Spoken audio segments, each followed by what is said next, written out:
ഏറ്റുമാനൂരിൽ ഗാർഹിക പീഡനം സഹിക്ക വയ്യാതെ ഷൈനി 2 മക്കളെയും കൊണ്ട് ആത്മഹത്യ ചെയ്തത് ഒരു ഞെട്ടൽ മാറാത്തൊരു സംഭവമായിരുന്നു. അതുപോലെ ഇവിടെ തന്നെ ഏറ്റുമാനൂർ തന്നെ അടുത്തൊരു ഗാർഹിക പീഡനം. അമ്മയും 2 മക്കളും ആ വീട്ടമ്മ ഭർത്താവിൻ്റെ വീട്ടിൽ അനുഭവിക്കുന്നതായ വേദന, അടിയും ഇടിയും, അവൻ മദ്യപിച്ചിട്ട് വന്നിട്ട് കിടന്ന് ആ പെൺകുട്ടിയെ എടുത്തിട്ട് അടിക്കുന്നതായ അടിയും പിന്നെ സഹിക്കാൻ വരുന്നില്ല. അതുപോലെ ആ മൂത്ത 2 പെൺമക്കളാണ്. അതിൽ മൂത്ത മോക്ക് 19 വയസ്സായി. അതിനെ ഇതുപോലെ ഭയങ്കരമായിട്ട് ദേഹോപദ്രവം ചെയ്യും അയാൾ മദ്യപിച്ചിട്ട് വന്നതിന് ശേഷം. പിന്നെ ഇളയ പെൺകുട്ടിയെ ചീത്തവിളി. ആ പെൺകുട്ടി മീഡിയയുടെ മുന്നിൽ വന്ന് പറയുന്നുണ്ട്, എനിക്ക് 2 പെൺമക്കളാണ്, ഗാർഹിക പീഡനം എനിക്ക് സഹിക്കാൻ പറ്റുന്നില്ല, ഭയങ്കര ദേഹോപദ്രവമാണ്, ഭയങ്കര മദ്യപാനിയാണ്. അവള് കഷ്ടപ്പെടുന്ന വിദേശത്തായിരുന്നു, വെളിയിൽ പോയി കിടന്ന് കഷ്ടപ്പെട്ട് എത്രയോ വർഷം ഉണ്ടാക്കി കൊണ്ടുവന്നത് മുഴുവനും ഈ ഭർത്താവിൻ്റെ വീട്ടിൽ ആണ് മൊത്തത്തിൽ ചെലവാക്കുന്നത്. ഈ വീടെന്ന് പറഞ്ഞാൽ ആ കിളവി അതിൽ പറയണേക്കാം, ആ കള്ളക്കിളവി അവൻ്റെ അമ്മ, ഈ പെങ്കൊച്ചിൻ്റെ അമ്മാവി അമ്മയെന്ന് പറയുന്ന സാധനം മുടിയൊക്കെ അങ്ങോട്ട് അഴിച്ചിട്ടില്ല, പ്രാന്തിയുള്ള കണക്ക് ഈ പെൺകുട്ടിയെ എടുത്തിട്ട് അടിക്കണ കണ്ട, അതിൻ്റെ ഇതൊക്കെ വെളിയിൽ വന്നിട്ടുണ്ട്. പെൺകുട്ടിയെ എടുത്തിട്ട് അടിക്കണ കണ്ടാൽ നമുക്ക് ആർക്കും സഹിക്കാൻ പറ്റൂല. ഇത് പ്രതികരിക്കുന്നില്ല. ഇപ്പോൾ ഉള്ള പെൺപിള്ളേർ ആരാണ് പ്രതികരിക്കാത്തത്? ഇത് പ്രതികരിക്കുക തന്നെ വേണം. അവധി അടിച്ച അവധിന് മണ്ടവളൊക്കെ കൊടുക്കണം, അങ്ങനെ വേണം ചെയ്യാനുള്ളത്. ഇത് ഈ കുട്ടി എന്തോന്ന് ഇത് കൊണ്ടുവന്ന് കേസ് കൊടുത്ത് ആ കേസ് അങ്ങനെ നിലവിൽ കിടക്കവേ വിളിച്ചാങ്ങാണ്ടൊക്കെ എന്തൊക്കെ ഉപദേശങ്ങൾ അങ്ങനെയാണല്ലോ ചെയ്യണത്. ഉപദേശമൊക്കെ ചെയ്ത് ഇനി പറഞ്ഞു വിട്ട് അതിനുശേഷം ഈ പെൺകുട്ടി വീണ്ടും ഇവൻ്റെ വീട്ടിലേക്ക് വരികയും വന്നതിന് ശേഷം പിന്നെ തുടരെ ഈ പെൺകുട്ടിയെ എടുത്തിട്ട് അടിയും ഇടിയും.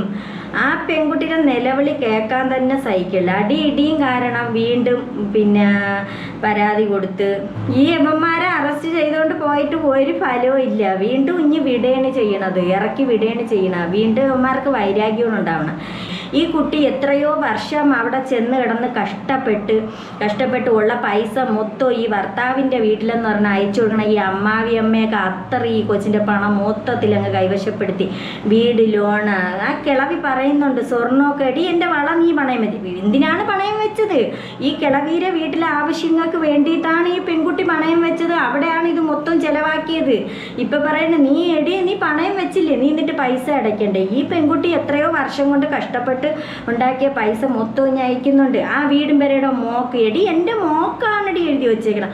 അപ്പോഴീ മോക്കുള്ള വീടും പെരയുടെ എന്തിന് ഈ പെൺകുട്ടി കിടന്ന് കഷ്ടപ്പെട്ട് ലോൺ അടയ്ക്കുന്നത്? ഈ കൊച്ചിനെ അങ്ങ് പൊയ്ക്കൂടെ? അല്ലെങ്കിൽ ഇതിൻ്റെ വീട്ടിൽ അത് പറയണ അതിൻ്റെ മദർ അത്ര ഒരു ഇതല്ല.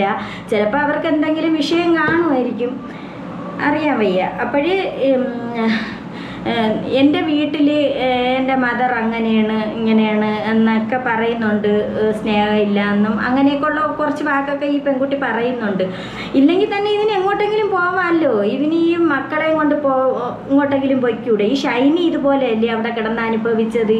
ഈ പെൺപിള്ളേർ എന്തരാണ് വിചാരിക്കുന്നത്? ഈ പെൺപിള്ളേർ ഈ കല്യാണം കഴിച്ച് പെൺകുട്ടികളെ കൊണ്ടുപോയി കഴിഞ്ഞാൽ അവന്മാരെ കാൽ കീഴിൽ കിടക്കണമെന്ന് എങ്ങും പറഞ്ഞിട്ടില്ല.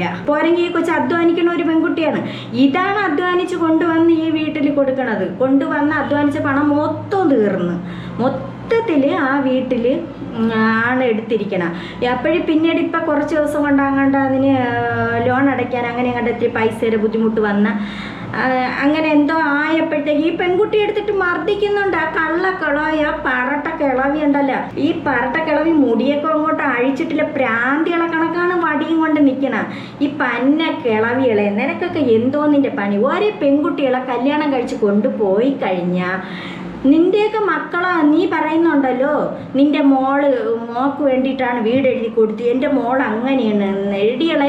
നീയൊക്കെ കല്യാണം കഴിച്ച് നിൻ്റെയൊക്കെ മക്കൾ കൊണ്ടുവന്നു കഴിഞ്ഞാൽ നീയൊക്കെ എന്തോന്ന് ചെയ്യണം? അതിനെയൊക്കെ സംരക്ഷിക്കാനുള്ള ഒരിത് വേണം. നീ നോക്കണതിന് അതിന് മോൻ്റെ അടുത്ത് എരിയേറ്റി കൊടുക്കും. എടാ അങ്ങനെയാണ് ഇങ്ങനെയാണെന്ന് പറഞ്ഞ് എരിയേറ്റി കൊടുക്കുമ്പോൾ അവൻ ഇങ്ങോട്ട് മദ്യപിച്ചിട്ട് വന്നിട്ട് ഈ പെൺകുട്ടിയുടെ മണ്ടയിൽ കയറക്കം. കഷ്ടം, അതിനെ ഉപദ്രവിച്ചതിന് അവസാനം ലാസ്റ്റ് അതിന് സഹി കെട്ടിട്ടാണ് അത് മീഡിയയുടെ മുന്നിൽ അത് വന്നത് ആ കുട്ടി. എന്നിട്ട് ഈ ദുഷ്ടനും അമ്മാവിയും കൂടെ പറയുന്നു, ഈ വക്കീൽ അമ്മാവിയായ അമ്മച്ചിയും കൂടെ അവൻ്റെ അമ്മച്ചിയും കൂടെ പറയണ്, എടീ നീ പിന്നെ ഷൈനി കണ്ടില്ലേ 2 മക്കളെയും കൊണ്ട് ആത്മഹത്യ ട്രെയിനിൻ്റെ മുന്നിൽ ചാടി. നിനക്കെന്തടി അതിന് കഴിവില്ലേന്ന്? അമ്മച്ചി നീയാണ് പോയി ചാവാനുള്ളത്. എടി അമ്മച്ചി നീ പോയി ആദ്യം ചാവണം. ഇങ്ങനെയുള്ള നീയൊക്കെയാണോ ആദ്യം ചാവാനുള്ള? അമ്മച്ചിയും മോനുമാണ് ചാവാനുള്ളത്, അല്ലാതെ ഈ പെൺകുട്ടിയല്ല. വീണ്ടും ഈ ഭർത്താവെന്ന് പറയണ ആ വീട്ടിൽ കിടന്നു കഴിഞ്ഞാൽ ഈ പെൺകുട്ടിയുടെ ദോഷ സമയവും. അതുപോലെ ഈ പെൺകുട്ടി പറയുന്നുണ്ട്, അവൾ പറയണ ഞാൻ പോയ എൻ്റെ പണമാണ് ഈ വീട്ടിൽ മൊത്തം ചിലവായത്. അപ്പോഴും ഞാൻ പോയി കഴിഞ്ഞാൽ ഇതെല്ലാം നഷ്ടത്തിലാവും. അല്ലെങ്കിൽ എന്തോ ചെയ്യണം? എല്ലാവരും കൂടെ ചേർന്ന് നിന്നുകൊണ്ട് ഈ പെൺകുട്ടിക്ക് നഷ്ടപ്പെട്ട പൈസ, ആ വീട്ടിൽ ചിലവാക്കിയ പണം ഈ പെൺകുട്ടിക്ക് വാങ്ങിച്ചു കൊടുക്കണം. എന്നിട്ട് പറയണം, പൊന്നു മോളെ നീ നിൻ്റെ മക്കളെയും കൊണ്ട് ജീവനും കൊണ്ട് ഓടിക്കുമെന്ന്. പക്ഷെ അതിന് ഇത്രയും അവിടെ ചിലവാക്കിയത് അതിന് കിട്ടണ്ടേ? ഇതിന് ഇതേ കണക്കെടുത്തിട്ട് ഉപദ്രവിച്ച യവനെ ജയിലിൽ കയറ്റി യവനെ അവിടെ നിന്ന് ഇറക്കി വിടാതെ ഇഞ്ച പരിവാക്കണം. അല്ലെങ്കിൽ പിന്നെ ആളുകൾ പെരുമാറി വിടണം യവനെ. ഇവരെ പെൺകുട്ടികളെ പറഞ്ഞയച്ച് കല്യാണം കഴിച്ച് പറഞ്ഞയച്ച് യവന്മാരെ അടിത്തുണി എല്ലാം കഴുകി ഇങ്ങനെ കിടന്ന് അങ്ങനെ അങ്ങ് കിടന്നാൽ മതിയായി. എന്നിട്ട് ആ പിള്ളേരെ കൊണ്ട് വേല ചെയ്ത് അവനിരുന്നങ്ങ് തിന്നും. അവന് മദ്യപിക്കാനും കുറേ പണം, അമ്മച്ചിക്ക് ഇരുന്ന് സുഖിക്കണം. ഇതൊക്കെ എവിടത്തെ ന്യായം? ഈ പെൺകുട്ടി ഇനി എന്തെങ്കിലും ചെയ്ത് കളയുമോ എന്നുള്ളത് പേടിയാണ്. പൊന്നു മോളെ നീ ഒന്നും ചെയ്യാതെ ഒരു കാര്യം ചെയ്യ്. എങ്ങനെയെങ്കിലും ഇത് ആരെങ്കിലും അധികാരികളെ മുന്നിൽ ഇത് എത്തിക്കണം. എത്തിച്ചതിന് ശേഷം പിന്നെ മോക്ക് നഷ്ടമായ പണം എത്ര രൂപയാണ് അവിടെ പോയി കിടന്ന് വിദേശത്ത് ചെന്ന് കിടന്ന് പണി ചെയ്ത് ഉണ്ടാക്കിയ പൈസയാണ് മൊത്തം ആ വീട്ടിൽ ഇറക്കിയിരിക്കണേന്നാണ് പറഞ്ഞത്. അത് മോളെ പേരിൽ എഴുതി വെച്ച്. അപ്പം ഈ കൊച്ചു കഷ്ടപ്പെട്ട പൈസ ആ ദുഷ്ടയായ അമ്മാവിയമ്മയും മോനും കൂടി, മോക്കും കാണും ഇതിൽ പങ്ക്, എല്ലാവരും കൂടി ആ പെൺകുട്ടിക്ക് പണം കൊടുത്തു കഴിഞ്ഞ് അതിൻ്റെ നിന്ന് സ്വർണ്ണങ്ങൾ എടുത്തിട്ടുണ്ടെങ്കിൽ അതെല്ലാം കൊടുത്തു കഴിഞ്ഞിട്ട് മേടിച്ചും കൊണ്ട്, മോളെ അറിയത്തക്കോരടുത്ത് പറഞ്ഞ് നീ മേടിച്ചും കൊണ്ട് നീ നിൻ്റെ പാട്ടിന് പോ. ഇനി ആ കണ്ട കാലൻ്റെ കൂടെ അങ്ങനെ ഉള്ളവന്മാരുടെ കിടക്കരുത്. അവന്മാർ സൈക്കോളാണ്. വെള്ളം അടിച്ചിട്ട് വന്നിട്ട് അവന്മാർ ഉപദ്രവിക്കണം മാത്രമല്ല, അവന്മാർ പല രംഗങ്ങളുമാണ് കൊല്ലാൻ പോലും മടിക്കൂല. പറയണ ആ മൂത്ത പെൺകുട്ടിയാ, മോൾക്ക് 19 വയസ്സായി, അതിൻ്റെ ഇളയതൊരു പെൺകുട്ടിയുണ്ട്. അപ്പം ഈ മൂത്ത മോളെ ഭയങ്കരമായിട്ട് ഉപദ്രവിക്കുമെന്ന് പറയുന്നുണ്ട്. ഈ ഇളയ പെൺകൊച്ചിന് ഭയങ്കര പേടിയാണ്. അതിനെ മുഴുത്ത ചീത്തയാണ്. ജോമോൻ എന്നാണ് അവൻ്റെ പേര്. അവൻ മുഴുത്ത ചീത്തയാണ്. എടാ ജോമോനെ, വൃത്തികെട്ടവനെ, നീയൊക്കെ എന്തിനടാ കല്യാണം കഴിക്കണം? നിനക്കൊക്കെ കല്യാണം കഴിച്ച് മര്യാദയ്ക്ക് കൊണ്ടുവന്ന നീയൊക്കെ നിനക്കൊക്കെ ഭാര്യയും മക്കളും ഉണ്ടെങ്കിൽ ചെലവിന് കൊടുക്കാൻ നീ പഠിക്കണടാ. അല്ല അത് ആ ജോലി ചെയ്യണ പൈസ കൊണ്ട് നീ ഒക്കെ മൂക്ക് മുട്ട തിന്ന് വെള്ളം അടിച്ച് അല്ല കഞ്ചാവും വലിച്ച് കിടക്കാനല്ല ആ പെൺകുട്ടി പോയി കിടന്ന് കഷ്ടപ്പെട്ടത്. അമ്മ പന്ന കിളവി,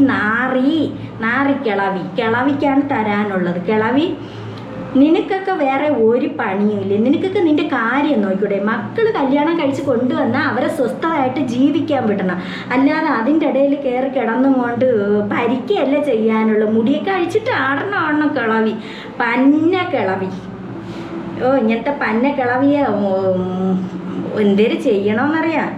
നിൻ്റെ മോനെ കള്ളു കുടിക്കാനായിട്ട് നിൻ്റെ മോന് പന്ന കിളവിയുടെ മോന് കള്ളു കുടിക്കണം. അതിന് ഈ കുട്ടി ജോലി ചെയ്ത് പണം കൊണ്ടുവന്നു. പന്ന കിളവി, പന്ന പറട്ട കിളവി, നീയൊക്കെ പോയി അധ്വാനിച്ച് കിടന്ന് കള്ളു കുടിക്കണം. അല്ലാതെ ഈ പെങ്കൊച്ച് കൊണ്ടുവന്ന് അധ്വാനിച്ച് കൊണ്ടുവരണ പണത്തിനല്ല കള്ളു കുടിക്കാനുള്ള. ആ കുട്ടികളെ 2 പെൺമക്കളുണ്ട്. അതിനെ സംരക്ഷിക്കാൻ പോലും പറ്റണില്ല. അതിനെടുത്തിട്ട് അടിയും ഇടിയും. ഇവിടെ ഒരു നിയമത്തിന് ഒരു വിലയില്ല, ഒരു നിയമം ഇല്ല, നല്ലതില്ല. ശരി, സത്യം പറഞ്ഞ ആ നിമിഷപ്രിയ തന്നെ കണ്ടില്ലേ? നിമിഷപ്രിയ തന്നെ അവിടെ യമനിൽ അവിടെ ചെന്ന ഒരു പൗരനെ വെട്ടി നുറുക്കി കഷ്ണങ്ങളാക്കി അവനെ സ്നേഹിച്ച് അങ്ങനെയൊക്കെ കുറച്ച് പ്രശ്നങ്ങളായി വെട്ടി നുറുക്കി കൊണ്ടുവന്ന് അവളിപ്പോൾ കിടന്ന് അനുഭവിക്കണ്ട. അങ്ങനെ വേണം ശിക്ഷ കൊടുക്കാനുള്ളത്. ആ ശിക്ഷ നമ്മുടെ ഇവിടെയും വരണം. എങ്കിൽ മാത്രമേ ഈ നിയമം ശരിയാവൂ. അല്ലാതെ യുവന്മാർ ഈ പെൺകുട്ടികളെ കല്യാണം കഴിച്ചുകൊണ്ട് പോയിട്ട് അതിനെയൊക്കെ എടുത്തിട്ട് പിന്നെ അടിയും ഇടിയും, പിന്നെ വെട്ടും കുത്തും കൊലയും മൊത്തം ഇത് തന്നെ നടക്കില്ല. ഒന്നാമത് ഈ മോൻ്റെ കൂടെ അമ്മാവി അമ്മയെ കൂടെ അറസ്റ്റ് ചെയ്യണം, എങ്കിലേ ഇത് ശരിയാവുള്ളൂ.